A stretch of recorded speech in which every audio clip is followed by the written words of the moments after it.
코로나19 상황부터 백순영 가톨릭대 의대 명예교수와 함께 짚어보겠습니다. 어서 오세요. 안녕하세요. 네, 먼저 코로나19 관련 속보 소식부터 저희가 알아보도록 하겠습니다. 코로나19 오늘 신규 확진자 3,928명, 3,928명 늘어났습니다. 자, 교수님, 최근 추이 좀 어떻게 보십니까? 지금 확진자 계속 늘고 있고 3,000명대, 4,000명대고요. 위중증 환자 폭증되고 있습니다. 방역 당국 지금이야말로 시기 머뭇거리지 않고 빨리 강화된 대책 내놔야 되는 것 아닙니까? 네, 그렇습니다. 지금 이 현재 상황을 보면은 이 확진자 수가 11월 달부터 굉장히 많이 늘어나고 있지만 사실 우리가 예상했던 것보다 확진자 수가 크지는 않습니다. 하지만 지금의 이 3,928명이라는 게 굉장히 큰 의미가 있는 것이요. 오늘 일요일 주말 진단검사 수가 줄어드는 시기에도 결국은 환자 수가 4,000명대에 있었다는 건 어제보다는 140명 줄었지만 실제로는 이건 주말로서는 최고치입니다.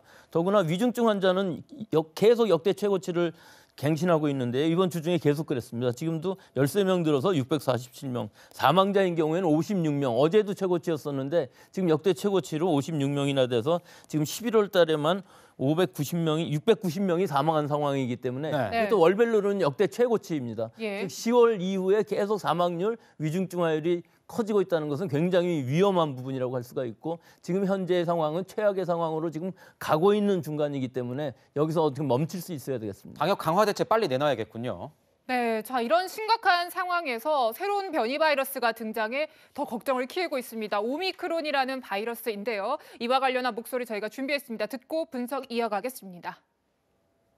So today we are announcing B11529 as a variant of concern named Omicron. This variant has a large number of mutations, and some of these mutations have some worrying characteristics.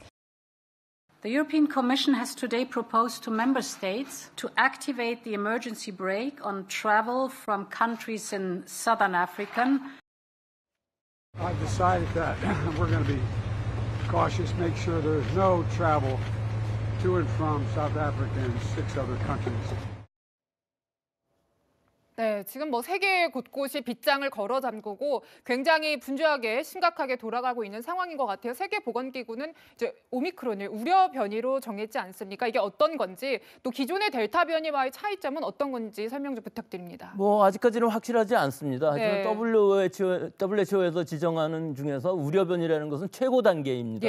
보통은 조사 중인 변이, 즉 변이의 특성을 알아보면서 그것이 관심 범위 VOI라고 그런 다음에 그 다음에 실제로 우려가 되면은 우려 변이가 최고거든요. 지금 현재는 델타라든지 몇 가지 있긴 합니다만은 이 델타 변이보다도 이 가능성 자체가 전염력도 더 강하고 독성은 아직 강하다고 보이진 않지만 또 면역 회피 기능 지전도 충분히 갖고 있는 것으로 보여서 백신을 무력화하거나 또는 치료제를 무력화할 가능성이 굉장히 높은 데다가 역학적으로는 지금 남아프리카나 남아공에서의 확산세가 이 변이주와 굉장히 밀접한 관계가 있다고 알려져 있기 때문에 상당히 지금 우려되는 상황입니다. 백신 무력화 가능성도 지금 언급해 주셨는데 또 보니까 이 공기를 통한 2차 감염도 우려될 수 있다. 원래 이전까지는 코로나19 관련해서 공기로는 그렇게 크게 전염이 안 될 것으로 알려졌는데 혹시 오미크론은 공기로도 전염 가능한 그런 상황인 겁니까? 아직까지 전부 확실치는 않습니다. 우리가 코로나라는 게 처음 나왔을 때 공기 감염도 충분히 가능하다는 얘기가 계속 나왔었는데 점점 전파력이 강해지면서 그럴 가능성이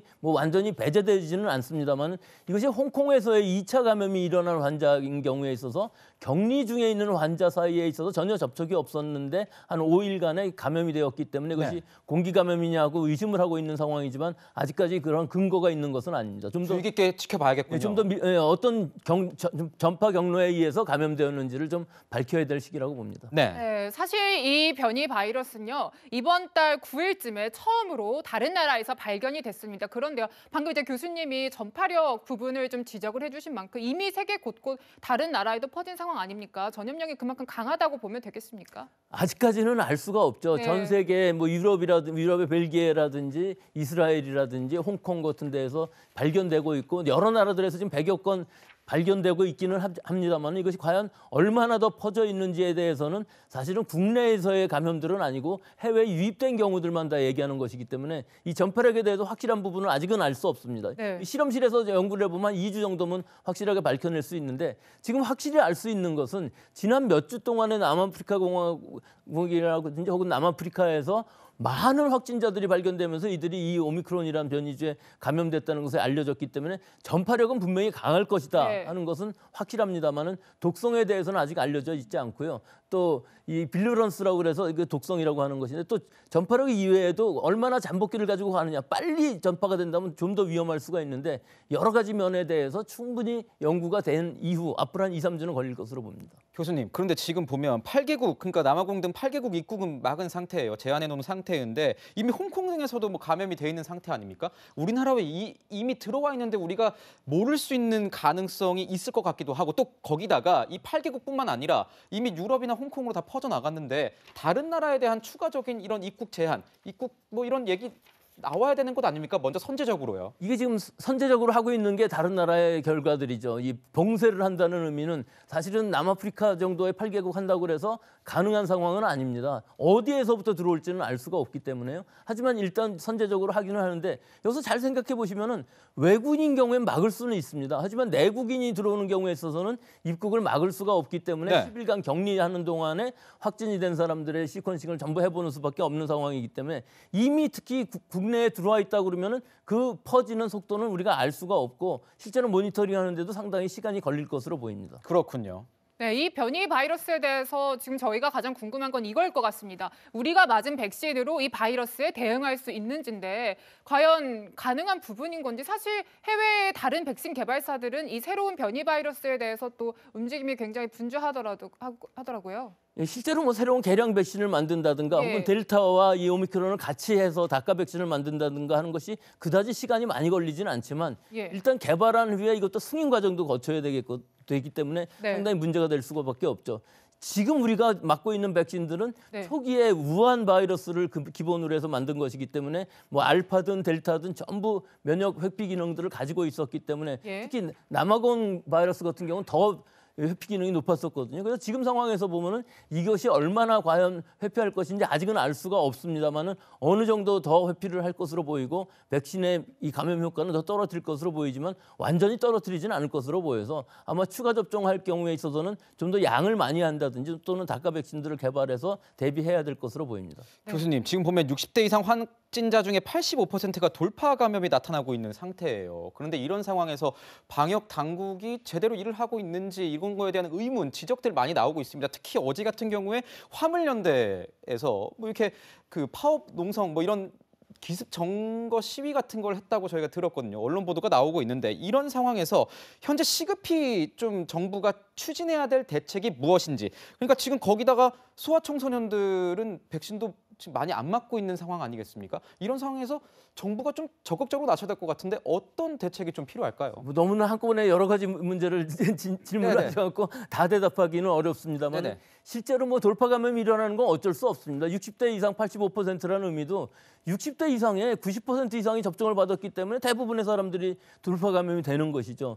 또 이 사회적인 문제에 있어서도 사회적인 거리 두기를 하다가 단계적 일상 회복으로 갔기 때문에 이것을 다시 되돌린다는 것은 사실 쉽지 않습니다. 그래서 지금 현재의 상황에서 보면은 우리 국민 전체가 방역 의식을 가지고 사회적인 거리 두기 단계로 돌아가서 자진해서 방역을 하고 또 마스크 쓰기 또는 손 씻기 등 이런 개인 위생이라든지 또 연말에 모임이라든지 이런 것들을 좀 자제함으로 해서 실제로 감염을 줄이지 않으면 지금 위중증 환자라든지 사망자 수를 줄일 수 없는 상황이기 때문에 지금이 위기 상황이고 정부 당국의 이 방역 대책만 갖고서는 해결될 수 있는 문제가 아니기 때문에 추가 접종과 같이 개인 위생에 주의해야 될 시기라고 봅니다. 부스터샷과 함께 개인적으로도 방역 굉장히 힘써야 된다 이렇게 말씀 주셨습니다. 네, 자 코로나 상황 새로운 변이 바이러스인 오미크론 중심으로 분석해봤고요. 교수님과는 여기서 인사드리도록 하겠습니다. 감사합니다.